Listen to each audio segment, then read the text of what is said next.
conversei com várias pessoas, fiz uma pesquisa falando assim, o que você quer saber do Ciro Gomes?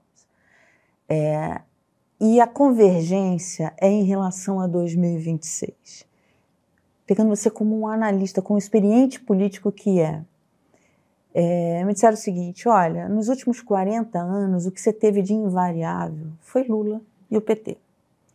Em 2026, se Lula vai participar ou não das eleições, é uma incógnita.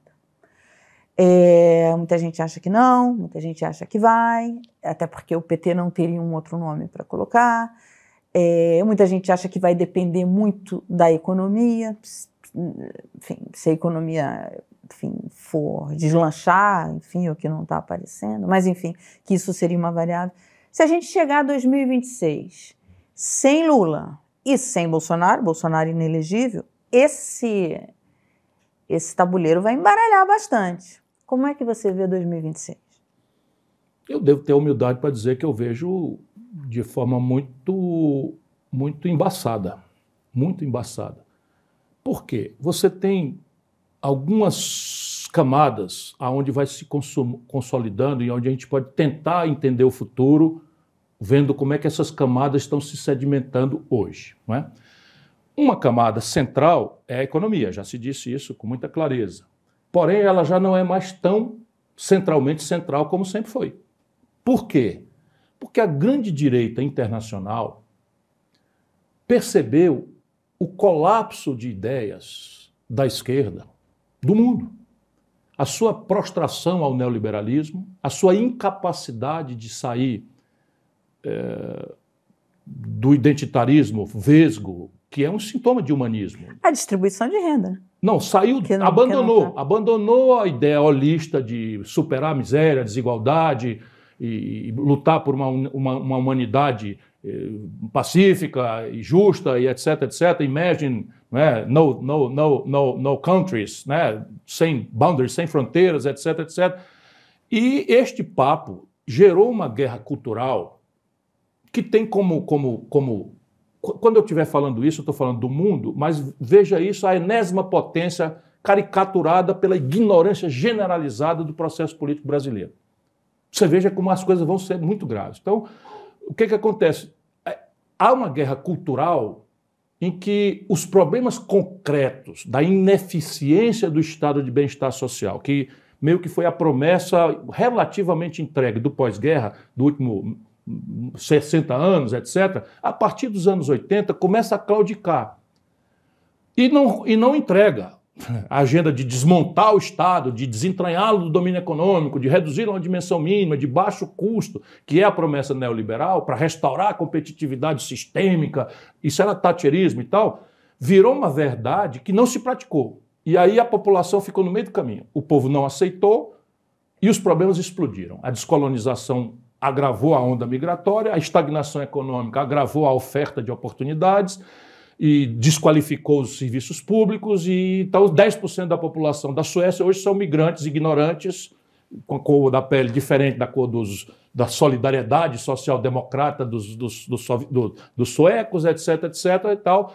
Resultado, aquilo que era, e será sempre, porque a vantagem dessa direita internacional é sobre a estagnação econômica. Então, o debate que pode salvar a esquerda é a superação da estagnação econômica.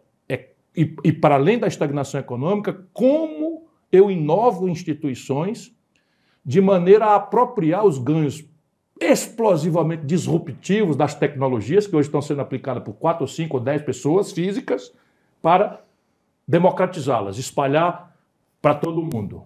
Então, esse é o desafio do novo pensamento da esquerda. É a base de um livro que eu estou sofrendo para escrever, porque não sei quem vai ler. Pensando aqui nas coisas do meu país, que é o que eu amo. Você sabe que eu sou um amante muito frustrado por não ser correspondido. Porém, no Brasil, se isto também é verdade, não é propriamente a migração o nosso problema, percebe? Então, lá a direita está prevalecendo porque a migração é uma caricatura chocante. É o migrante que está aviltando o valor do trabalho, é o migrante que está saturando o hospital, é o migrante que está avacalhando o metrô. Então a direita responde com simplicidade grossa. Bota essa gente para fora, fecha o país. Vamos proteger nosso modelo de vida só para nós branquinhos, lourinhos e de olho azul e não sei o que e tal. E está ganhando a eleição. Está ganhando a eleição. Não é ainda a extrema-direita, mas esse centro-direita que já manda na Europa e ganhou as eleições agora, não é? É a tendência. E essa tendência, queiramos nós ou não, também está aqui. Pois é, esse é um ponto que você abriu falando e que eu acho que assim, você foi assim no alvo, que é, antigamente, a questão econômica, ela decidia a eleição. Você com uma pujança econômica, como a gente viu, o Fernando Henrique se elegeu com o real. No primeiro momento. No plano real. Lula se elegeu com o crescimento e inclusão que teve no seu primeiro mandato, se reelegeu e coisa. Produziu a maior recessão da história, é isso aí. Exatamente. Só que hoje, a polarização, o que a gente vê é a agenda de costumes pegando essa pauta. Então, eu estou lhe falando de duas camadas. Então, aqui, a camada no Brasil não é a migração. A camada no Brasil é a estagnação econômica, como lá, mas a guerra cultural que está trocando na cabeça do povo, pobre, trabalhador brasileiro, o locus da decisão do voto. Como é que é? Eu sou um cidadão da favela, do Rio de Janeiro. Eu sou um dos 72 milhões de inadimplentes que estou com meu nome humilhado no SPC. Eu rodo um terceiro turno de trabalho, pelo qual ninguém me paga nada, nos transportes, indo e voltando para o trabalho.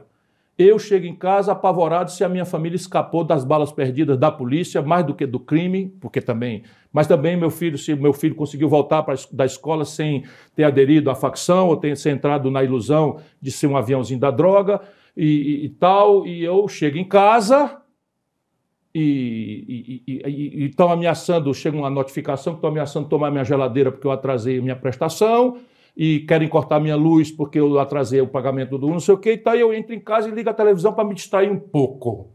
E, de repente, o que me manda dizer a televisão? Uma estética, filha da puta, sabe? Nada que ajude as pessoas a qualificar o seu pensamento, o seu olhar crítico, a sua percepção do ser estar aqui, agora, etc, etc. E entra o noticiário. O noticiário é o seguinte, eu passo 1 hora à força vendo o noticiário da TV. Então, metade do noticiário é ajuste fiscal tem que ser pelo lado da receita, pelo lado da despesa, porque não sei o que e tal. Claquete. A outra 2 horas é o aborto, que nunca me ocorreu aqui, nem na minha vizinhança, nem na minha família, porque eu sou cristão, porque não sei o quê. Quando essa porra aconteceu com a minha namorada, eu tive que ajudar, porque era uma tragédia, não tinha como criar, o pai dela ia matar ela se ela fosse grávida e não sei o que e tal. E agora vem esse cara 4 horas, ninguém vai tratar do meu salário. Ninguém vai dizer para mim nada dessa porra da violência, da segurança, ninguém vai dizer nada para mim da educação do meu filho, que não consegue, sabe, fazer um beabá. Essa dissonância cognitiva entre a elite, direita e esquerda, ou as televisões brasileiras são progressistas no primeiro horário e reacionárias no segundo. Não são, é tudo reacionário. Mas esse cara, essa família... Essa família vai votar contra o status quo. Ela está respondendo mais à polarização de costumes do que econômica. Por quê? Porque habilmente, a direita internacional instrumentalizou a direita brasileira para fazer esse serviço. Steve Bannon é o nome do cara. Veio para cá o Bolsonaro, eu conheço o Bolsonaro desde sempre. Em 93 eu pedi a cassação e a prisão dele. Eu era governador do Ceará. Eu fui para a rua pedindo o impeachment do Bolsonaro, porque tinha causas bastante. Então o PT aperfeiçoou o Bolsonaro para deixá-lo como espantalho. O Lula até hoje, ainda ontem, andou dizendo que vai ser o salvador da pátria, porque os trogloditas não podem voltar. E você achar que o tribunal vai manter a cassação, não guarda coerência com o que o tribunal fez com o Lula. O cara estava preso, caçado, não sei o que e tal, se lançou candidato mentindo que era candidato, depois lançou o Haddad para perder, como tinha botado o Michel Temer na vice da Dilma para travar a Dilma. E a turma vota nele, tudo cego. Compreende? Então, o que está acontecendo? Pelo movimento da economia, a população vai votar contra o governo. E pela guerra cultural, sabe, o jangismo agora remoçado e tal, vai perder a eleição o governo. Mas não vai perder em 2026. Vamos acompanhar as eleições municipais nas grandes cidades brasileiras. Elas não são uma condição sine qua non, elas não são uma condição, digamos assim, mortal, mas elas são uma pista nos grandes centros. Então, isso é o que está Eu hoje vejo o Lula ressuscitando a pior direita brasileira. Por quê?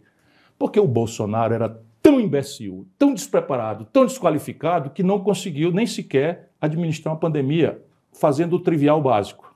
Ele tinha que ser contra a vacina, ele tinha que ser, sabe, fraudar o cartão de vacina. Se ele faz uma bobagemzinha qualquer, sabe, monta um comitê ali, bota um general idiota para ser ministro da saúde, então é graças ao falso líder que a direita verdadeira brasileira escolheu que o Lula voltou, numa eleição quase empate. Agora, se o Bolsonaro ficar fora, a direita não vai cometer esse erro. Vai escolher, por quê? Agora também, pelo lado da esquerda... Quem que a direita vai escolher? Olha, todo mundo acha que é o governador de São Paulo desde sempre. Uhum. E eu que gosto da história, pergunto, quantos governadores de São Paulo viraram presidente da República no Brasil? Na democracia? Fernando Henrique, por outra razão. Mas Fernando Henrique não foi governador de São Paulo? Então, estou falando quantos políticos de São Paulo, paulistas se elegeram. O Jânio Quadros veio de Mato Grosso, se elegeu aqui e foi o último. Uhum. Por quê? Porque o Brasil desconfia da concentração de poder econômico e político na mão de um cara. Por regra, o líder de São Paulo é provinciano, não compreende o Brasil, não conhece o Brasil, não fala ao Brasil. E você vê isso, por exemplo, como é que pode o Tarcísio, um cara do IME, um cara bem formado, ele não é o Bolsonaro, isso não é o ignorante, sabe, que roubava dinheiro da gasolina, ninguém quer ver. Ninguém quer ver. Eu apresentei na campanha documento mostrando as notas fiscais do Bolsonaro roubando dinheiro da gasolina do gabinete dele como deputado contemporâneo meu. Esse país está ferrado. Enfim, ninguém quer saber. Ainda fazem juízo moralista, que o Bolsonaro é o homem contra a corrupção do PT.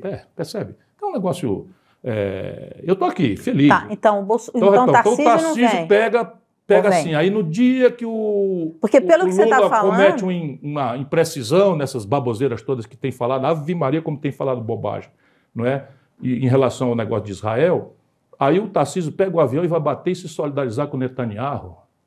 Quando acontecer a campanha, espero eu, o Netanyahu vai estar banido da comunidade internacional e sem poder sair de Israel, porque você vai ser preso como genocida, como criminoso de guerra. Isso não revela nível, não revela centralidade nos problemas, percebe? É só oportunismo rasteiro, porque o noticiário do dia era que a direita brasileira é pró-Israel, aí vai entrar num negócio desse de aborto, transformando uma criança estuprada numa pessoa a ser punida com a pena maior do que o estuprador, levando o Brasil a ser mais ou menos similar ao regime do Talibã no Afeganistão. Eu tenho nojo dessa elite brasileira. É nojo. Então ele não ganha a eleição. E ainda tem o seguinte, olha para a reeleição para São Paulo, que é um universo absolutamente... ainda se acomoda, nem sofre. Então é um buraco que está aí. Aí as outras coisas, pega o seguinte, vamos lá, eu estou com vontade de ver. Então você pega o Eduardo Leite, uma boa pessoa e tal, mas você pega e explode uma situação complexa, o discurso político dele virou pó. Virou pó. E nem sequer manejar a contradição, dizer, não, mas peraí, eu pensava isso, não tinha uma epidemia, não, diz assim, sim, me avisaram que ia dar merda aqui, ó, as enchentes e tal, mas tem outras prioridades para a gente olhar também. Zema. Conte-me outra, né? Conte-me outra. Tá? E o fim da picada. E veja, Minas Gerais, é o governador de Minas Gerais. Caiado. Esse cara tem dotes. Mas aí pega carona e vai para Israel. De novo, é um belo de um cara, eu conheço mais de perto, um médico, tem espírito público, é um bom administrador. Esse reacionarismo dele, que é fundador da UDR, já foi candidato a presidente lá atrás e tal, mas esse reacionarismo dele não o impediu de ficar contra as posições malucas e negacionistas do Bolsonaro na pandemia. Ele foi pela vacina, ele foi pelo isolamento social e tal. Só que está numa província também, assim, província não que Goiás não seja um grande estado, é um estado progressista, o centro-oeste brasileiro, o Brasil central, está meio que na contramão dessa estagnação grave do Brasil. Não a economia urbana, que padece dos mesmos males, mas a economia rural deles é extraordinária. Enfim, mas é um quadro, eu acho que é um quadro. Pela esquerda, veja bem, dá vontade de chorar. Por quê? Porque o Lula não deixa nascer nada perto dele. É uma coisa absurda, ele não deixa nascer nada perto dele. Assim, é encosto de Mandacaru. Nem dá sombra, nem dá encosto. que é espinho, expõe, é intriga, é confusão. Então já ficaram os gaúchos no meio do caminho. Tasso Genro tinha dotes para ser, já morreu. Olívio Dutra tinha dotes para ser, já morreu. O Jacques Wagner tinha todos os dotes, inclusive o punch político eleitoral, várias eleições vitoriosas e tal, já ficou no meio do caminho. Suplicy foi levado para o deboche. O Haddad, uma figura pequena. O Haddad é Fernando Henrique -1, sabe? Não conhece o Brasil, provinciano, e agora encantado com essa coisa, com essa bajulação da aristocracia financeira, achando que daí vai sair alguma coisa para ele que não seja toco para financiar a campanha. Não sai mais nada para ele disso aí. Aí Olha entra só. numa dessa de precatório. Olha só, Ciro, você falou que... Como é que é? Eu ri na hora que você falou, porque eu acho engraçada essa sua frase. Vem aí, como é? Pablo Marçal. Mas você acha que ele... Não, eu acho mais nada. Pode sair Depois do que fizeram com o Brasil, com o Bolsonaro e Lula, depois de tudo, não acho mais nada. Você acha que Pablo Marçal pode ser o candidato do bolsonarismo para 2026? Eu Ciro? acho. Deixa ele ganhar a eleição para prefeito de São Paulo, que eu duvido, mas deixa ele ganhar, para ver se no dia seguinte já não é ele.